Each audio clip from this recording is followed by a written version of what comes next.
이곳 아파트는 아들이 초등학교를 입학하게 되면서 이사를 왔던 곳이었다. 이사를 올 때까지만 하더라도 집주인은 이곳 시세가 크게 변동이 없는 곳이라며 우리 보고 오래 살았으면 좋겠다고 했었다. 실제로 부동산 시세를 확인해 보니까 시세 변동이 크지 않아서 이곳에서 오래 지낼 수 있을 것만 같았는데 정말로 아들이 초등학교 4학년이 될 때까지는 아무런 문제 없이 살았었다. 하지만 사람 일은 모른다고 어느 날부터인가 아파트 시세가 크게 오르기 시작하더니 이사가는 사람도 별로 없었는데 어느 날부터인가 이사가는 사람들이 부쩍 늘어나기 시작한 거였다. 그때부터 불안한 마음이 들기 시작했다.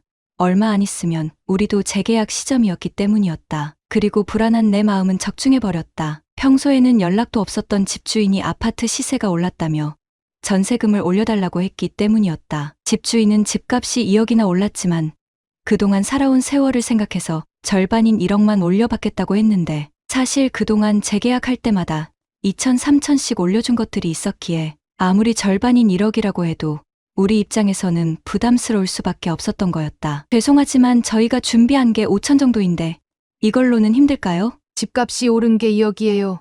2억. 그런데 무슨 5천 소리를 하세요? 못 주겠으면 저한테 이럴 게 아니라 다른 집으로 이사를 가시라니까요. 저도 그러고는 싶은데 다른 곳도 올라서 그렇죠. 그러니 조금만 생각해 주시면 안 될까요? 아니 2억을 올려야 할 걸 절반인 1억만 받겠다고 했으면 충분히 해드린 거 아니에요? 그건 알고 있죠. 저도 그 부분은 정말 감사하게 생각은 하는데요. 저희 사정이 너무 힘들어서 그래요. 돈 없어서 힘들면 수준에 맞게 사셔야지. 왜 엄한 사람한테 이러세요?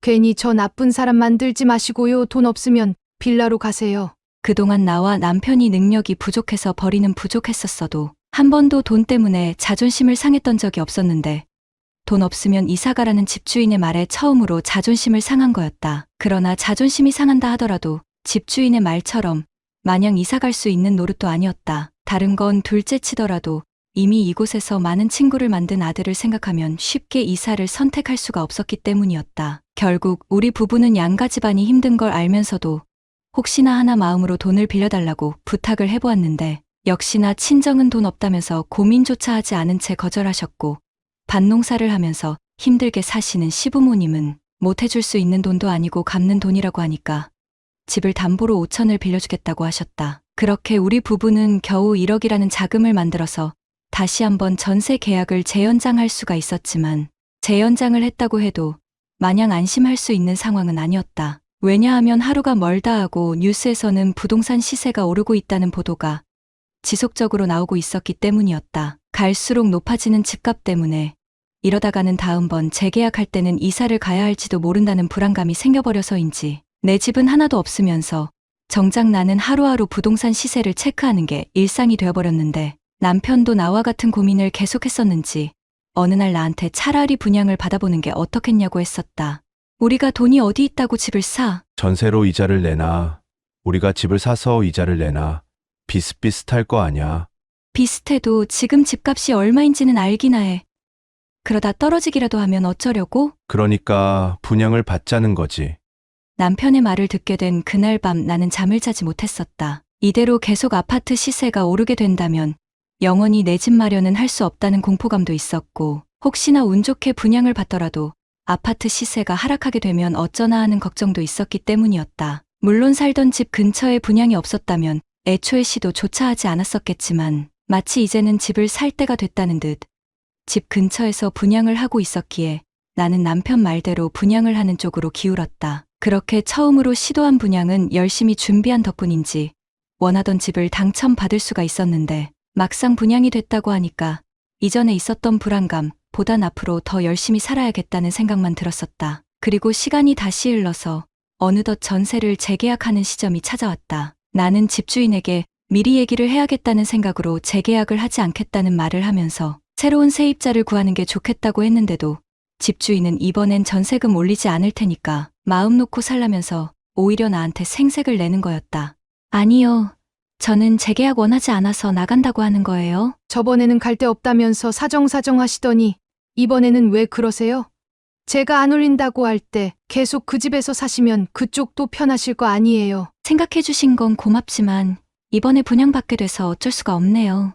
생각지도 못한 이야기를 듣게 되었는지 집주인은 한동안 말이 없었다가 갑자기 나한테 겁을 주기 시작했다. 다들 집 한 채 없어서 불안한 마음에 능력도 안 되는 집을 덜컥 사는 경우를 자신이 많이 봐왔는데 결국 돈에 허덕이다가 집은 경매로 넘어가고 부부들은 이혼하는 경우가 많았다며 나보고 다시 생각해보라고 하는 거였다. 순간 나도 모르게 겁이 났던 건 사실이었지만 이후에 집주인이 하는 말에 마음을 다시 잡게 되었다. 왜냐하면 분양받은 집은 처분하기보단 전세로 돌리라는 말 때문이었다. 뻔히 내 집이 있는데 굳이 처십주를 딴 사람한테 주고 싶지 않은 마음이 있었기도 했고 내 집은 전세를 주고 나도 전세로 사는 게 이해가 되지 않기도 했었다. 그래서 다시 한번 재계약을 하지 않겠다고 했었지만 집주인은 요즘에 세입자가 구하기 어려워서 확답을 주지는 못할 것 같다고 했다. 솔직히 나는 그 말이 더 무서웠다.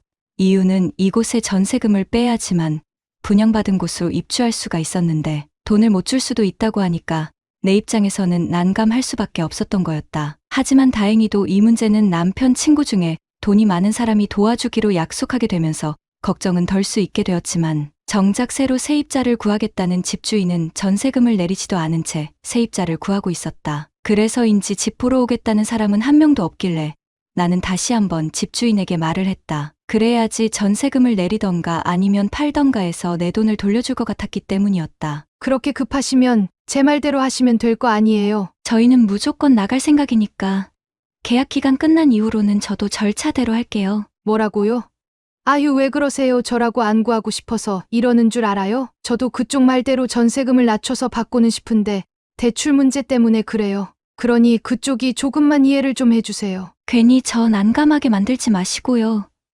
해달라는 대로 해주세요. 나의 의견을 분명히 전달했음에도 집주인은 끝까지 전세를 내리지 않았다. 결국 계약 기간은 다가오는데도 세입자가 구해질 기미가 보이지 않자 혹시나 하는 마음으로 이후 대처를 알아봤는데 소송을 통한 방법을 이용하면 전세 보증금은 다시 돌려받을 수가 있긴 했었지만 문제는 시간이었다. 단순히 경매로 넘기는 데까지 시간도 필요했고 이후에 진행되는 것도 전부 다 시간이었기 때문이었다. 하지만 나는 그래도 운이 좋은 편이었다. 막상 계약 기간이 종료되고 보증금 반환 소송 진행할 예정이라고 집주인한테 통보를 했더니 돈이 아예 없었던 게 아니었던 집주인은 시간이 걸리겠지만 집을 매매하는 쪽으로 해서 돈을 주겠다고 한 거였다. 이후 나보다 마음이 급했는지 집주인은 급매로 아파트를 팔았다며 돈을 주겠다고 했는데 웃긴 건 내 돈을 받는 건데도 집주인은 마치 자신이 엄청 손해보면서 주는 거라고 했었다. 제가요, 돈이 없는 사람이 아닌데 그쪽 일정 맞춰준다고 손해보고 있다는 건 알아두세요. 그렇게 생각하신다니까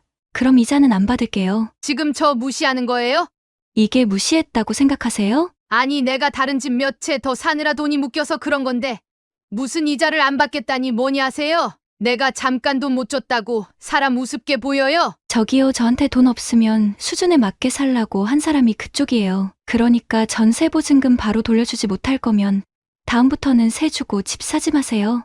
집주인은 이후 열이 받았는지 한참을 헛소리를 했었지만 나는 더 이상 대응하지 않고 통화를 끝냈다. 어차피 돈도 받았으니까 앞으로는 집주인을 만날 일이 없을 것 같아서였다. 그렇게 우리 가족은 분양받은 아파트에서 새로운 시작을 하게 되었지만 사람은 참 간사하다는 걸 느끼는 중이다. 이 집에 들어오면서 집값이 떨어지든 안 떨어지든 상관하지 말자고 했는데도 나도 모르게 자꾸 부동산 시세를 알아보고 있었기 때문이었다. 물론 이렇게 보는 이유가 집값이 많이 올라서 기분 좋게 보는 게 아니라 떨어질까봐 조마조마하는 마음이긴 하지만 솔직히 말하면 괜히 우리 아파트를 나보다 싼 사람이 나오게 되면 배가 아플 것 같은 못된 신보 때문인 것 같다. 그래서 매일같이 마음을 다잡으려고 한다. 혹여나 나보다 싸게 사서 들어오든 아니면 비싸게 사서 들어오든 그저 우리 집만 있는 걸로 만족하자고. 쉽지는 않겠지만 꾸준히 다짐해서인지 최근에는 아파트 시세 안 본 지 좀 됐다. 갈수록 뉴스에서도 안 좋은 얘기만 나오고 전세 사기도 나오고 그러는데